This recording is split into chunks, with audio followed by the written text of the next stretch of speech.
Welcome back to Hiking with Kathleen. In today's episode, this is part 2 of a 2-part series of Wheatley Provincial Park. In this episode, I'm going to take you along on a hike with my drone in a woodlot that's just outside of Wheatley. I'll explain that a little bit later on. As well, there's really interesting things that the management team here at Wheatley Provincial Park is doing in order to restore and preserve the habitat for wildlife here at the park. We'll go through a little bit of that. I'll show you some of the areas that are now cherished for me because I didn't know about them beforehand. This area has a lot of beauty in southwestern Ontario, a lot of reasons for us to keep coming back and for me to keep filming wildlife. So I want to take you along and you'll see what I mean. So today, Shannon and I are on a little bit of a road trip.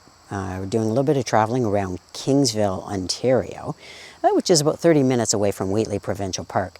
So I'm going to stop off and do a proper tour of the Kennedy Woods. When I came here last year during our camping trip, I didn't delve too much into it. We just simply ran out of time.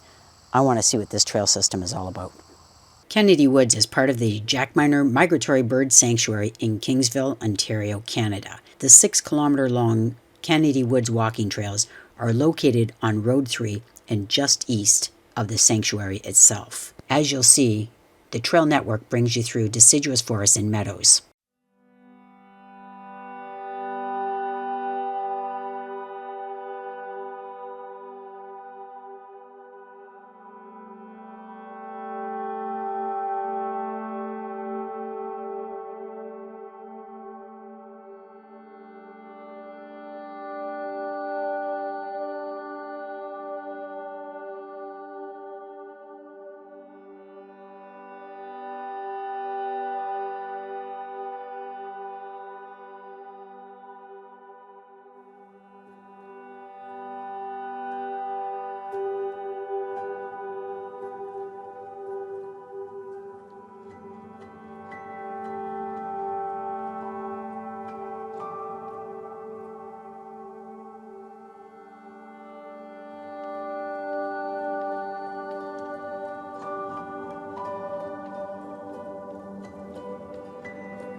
So a lot of time and effort and knowledge and expertise went into developing this trail network.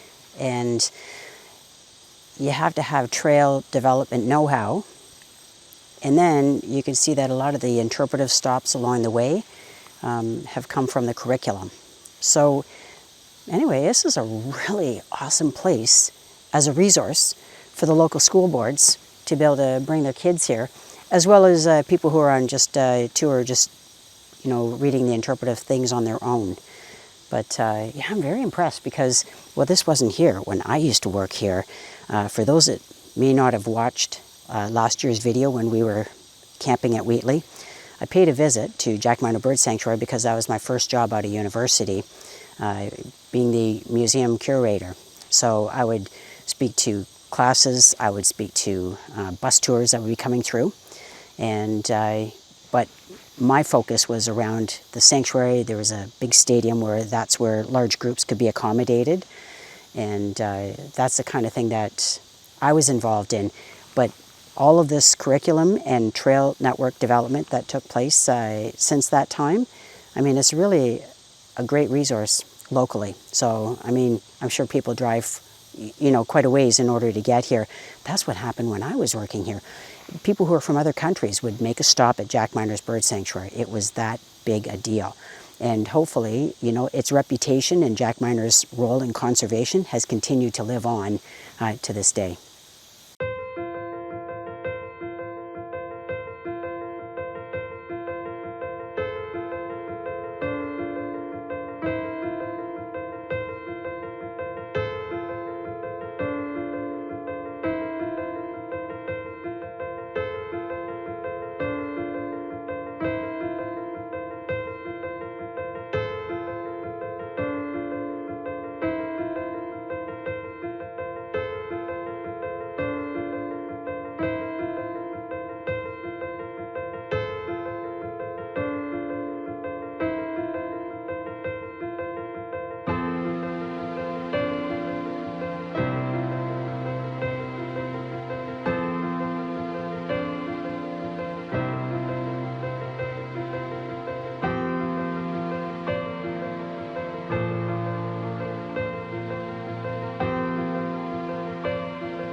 For people with pollen allergies that arise in the fall, often this pretty yellow flowered plant called goldenrod is blamed.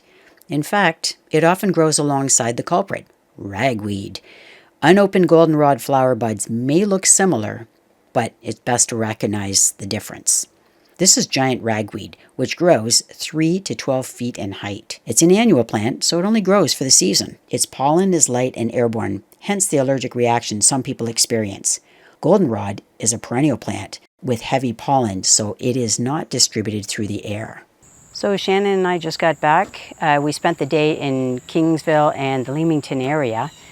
So the plan was that this morning I went off to do a hike through Kennedy Woods, and Kennedy Woods is associated with Jack Miner Migratory Bird Sanctuary.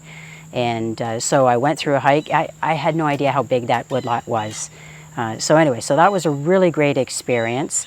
Following that, well, we were hungry, and there's a place that Shannon has never been to that's in that vicinity. Where did you want to go? Calasantes. Yep. And it's a garden nursery, is that what it is? Calasanti Greenhouses, and I guess the full name for it is Calasanti Tropical Gardens. I used to go there all the time when I was living in the area when I used to work at Jack Miner Bird Sanctuary, because that's where people who would come from out of town would want to go. You know, it's a great touristy location. And as a child, when I went to elementary school, They had ponies that would ride around in a circle, you know, where they were all sort of reined in around a big circle. So I remember experiences like that in a petting zoo. But in my adult life, when I was in my early 20s, I remember going back there and there'd be, you know, parrots and different things like that. I didn't really remember the collection of animals. I just remembered we took a lot of really neat photos of them. Well, this time around, we had a bite to eat because they have a cafeteria, but they also have a restaurant. We didn't go to the restaurant. We checked out the nursery, like the nursery for plants. And then it came to making a decision about the animals. So I decided we can't leave without going to the petting zoo. There could be chickens. I have a thing for chickens. So we went in there. There were llamas. I was hoping you would get spit on. I have to be honest.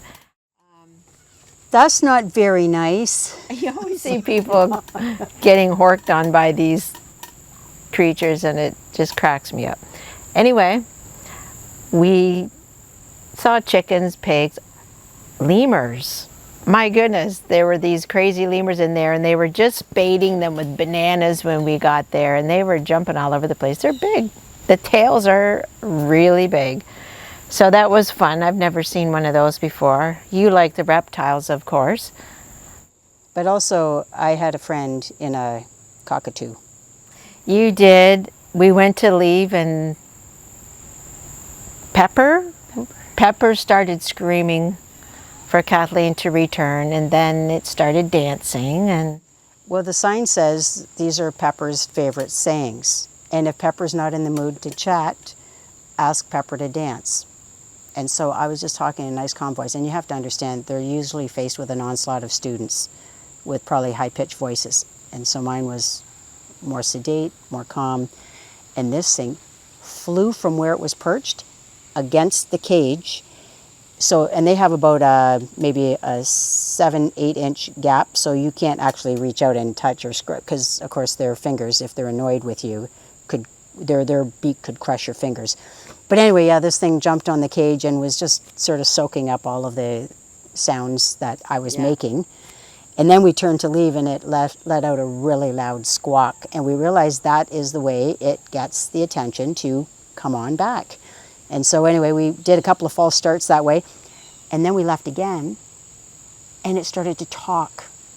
So it knows how to get you to come back. Anyway, so get back here. So we did. Yeah, that wasn't one of the Pat's phrases, but anyway. So that was a great experience. And then once we left Colasante's Tropical Gardens, that's when we went down to check out the Lakeside Park in Kingsville, and it overlooks Lake Erie. Now that was really pretty. Water levels are really down. So we noticed that, you know, it's an area where I recall taking my parents prior to them moving from our hometown and their enjoyment of walking arm in arm through the gardens. So anyway, that brought back fond memories for me. Once we finished with Kingsville, then we headed on over to Peely Wings. That's a place we love browsing. We don't necessarily need to buy anything. We just like to browse. It's an outfitters. And of course, there's all kinds of binoculars, birding scopes, field guides, things of that nature. So, and then, you know, Shannon picked up a couple of things that you wanted to use in the trailer and at home. So, yeah. So anyway, so it was a great experience. We didn't film any of that, and it's just because we were passing through. And of course, because we are in the Leamington area, we made sure to stop at a vegetable stand on the way home, because on the way back to the trailer, because that's where you get the creme de la creme of the vegetables, because they're grown in the Leamington area, you know. So keep that in mind if you're coming in this direction and you're here in the month of September. That's where you need to do it, is not go to a grocery store where they might have contracts where they have to buy whatever their contract says, like they might be greenhouse type products. Anyway, these ones are field grown vegetables of all sorts and fruits. So anyway, that's what we ended up doing this afternoon, and now we are just back here relaxing, and I'm going to be doing a little bit of uploading of my videos, and that is a wrap for today.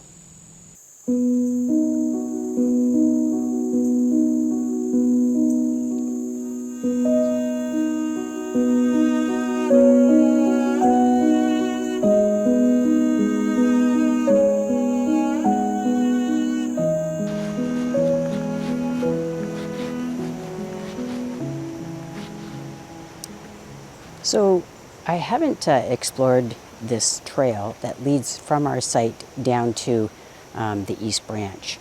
So I'm going to go and have a look at it now and just see what sort of wildlife might be not too far away for me to be able to film. And it's a really windy day. Temperatures will be around 22 degrees Celsius, but the fact that it's going to have wind gusts of up to 90 kilometer an hour range, it's not the best day for filming out in the open. So anyway, it's okay, I'm close to the shoreline and that should really help me out with this.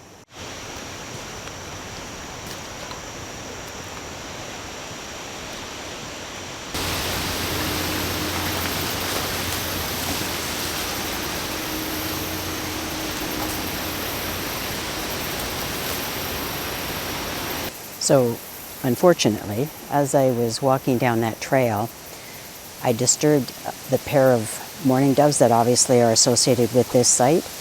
And it's probably because it's so windy, it's hard for them to just sort of stay balanced in the trees.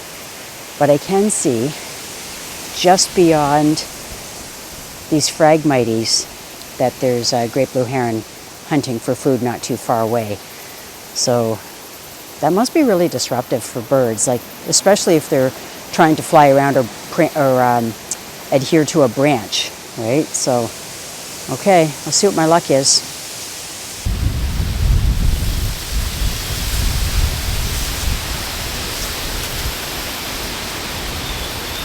So I didn't stay down there for very long.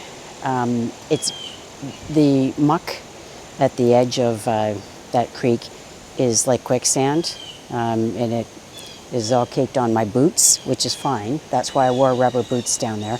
I just cleaned off my tripod legs because the tripod goes in the trailer with me. The boots, they stay outside, so that's okay. That great blue heron stuck around for a bit. But as I say, it's just too windy to be able to do a good job of filming outside right now.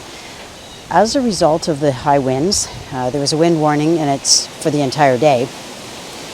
We brought in our awning, so we retracted the awning knowing that, you know, that can suffer severe damage if it's out, and it probably couldn't withstand wind speeds much beyond 40 kilometers an hour. And today, as I say, the gusts are expected to be up to 90 kilometer an hour winds.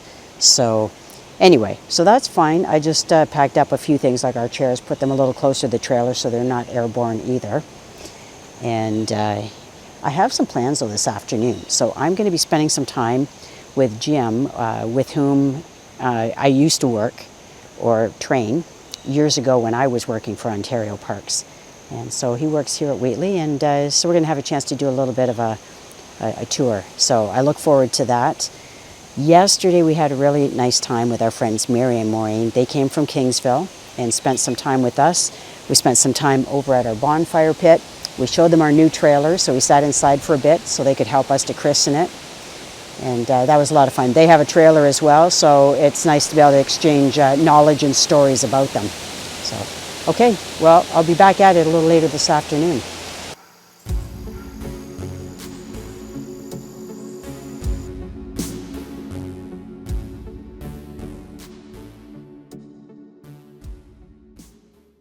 As Jim and I drove through the restoration area, he pointed out some of the improvements that were made to improve this habitat. Things such as the removal of phragmites or the planting of native grass species. So although this open meadow will benefit many native species of flora and fauna, one of the main intended recipients is the eastern fox snake. It's listed as threatened in Ontario, Canada. Females lay eggs in rotting logs, manure, or compost piles, since those things naturally will help to incubate the eggs until they hatch. What they use here is they use brush piles and nesting cribs. Those nesting cribs are largely made up of wood chips. Fox snakes hibernate in groups below the frost line. Rock piles added to this habitat may help to serve this purpose. Those overwintering places are called hibernacula, or, when referencing one particular spot, hibernaculum. Fox snakes will eat small mammals, birds, whatever it is that's easy for them to catch. Fox snakes are constrictors, and what they do is they suffocate their prey using the coils of its body. Fox snakes are beautiful snakes. They can grow to the length of 1.7 meters long. We're lucky to have them here in Ontario. How can you help eastern fox snakes? Well, for one, you can report their sightings via iNaturalist.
Good morning.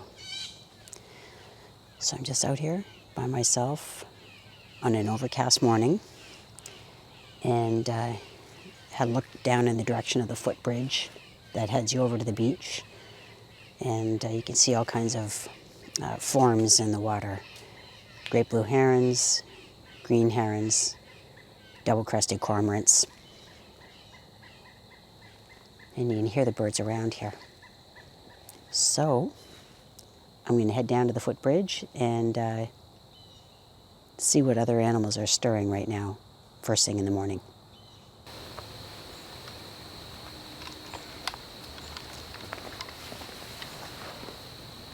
This is my favorite walk most mornings. The clouds have given way to sunrise. I was hoping I wasn't going to miss out on the golden hour, which illuminates the animals, the subjects, beautifully. Can't believe how many green herons I've come across. And partly it's because there's a lot of young ones that are mixed in with the adult population. But yeah, there's green herons everywhere, and they converge upon certain favorite branches, so you'll see them sort of vying for their favorite spot. But you also see that with the double-crested cormorants. Lots of juveniles mixed in there with the adults. And same goes for great blue herons, and the only night heron I've seen here is a juvenile.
When it's a windy day, this footbridge is more difficult to film from, and that's because there's a natural shakiness.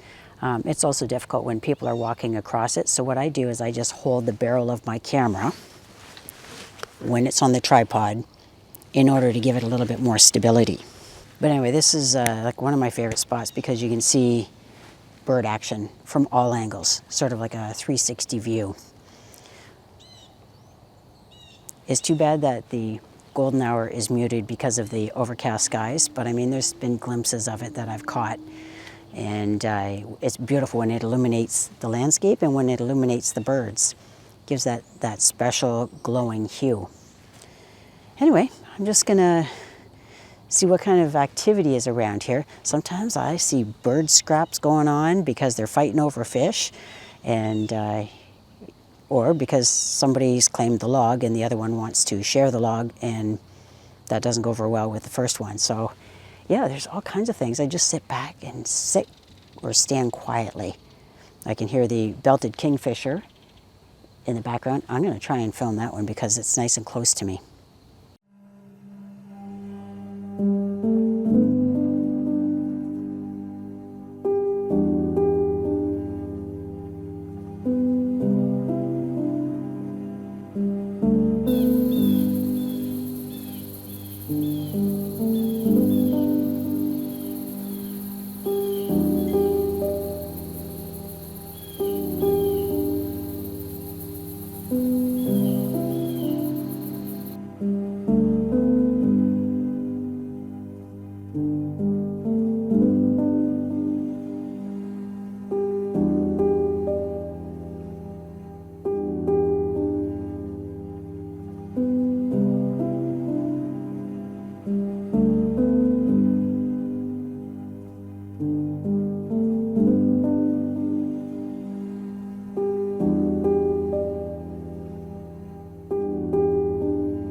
Well, that's a wrap for our first camping trip of the fall with our new travel trailer. So we're really excited with how it performed and the comfort we felt inside. And we're going to take it right along as we continue on our way. We're going to be home for a few days, and then we're going to head on to Arrowhead Provincial Park, and we're going to be there for 3-4 weeks. So we're looking forward to having you join us then. Thank you so much for your time and for your comments and likes and subscriptions. We really appreciate that. The other thing to keep in mind is just recently I opened a Facebook account for the channel. In fact, I had it since I started the channel in February 2021, but I only started becoming active with it.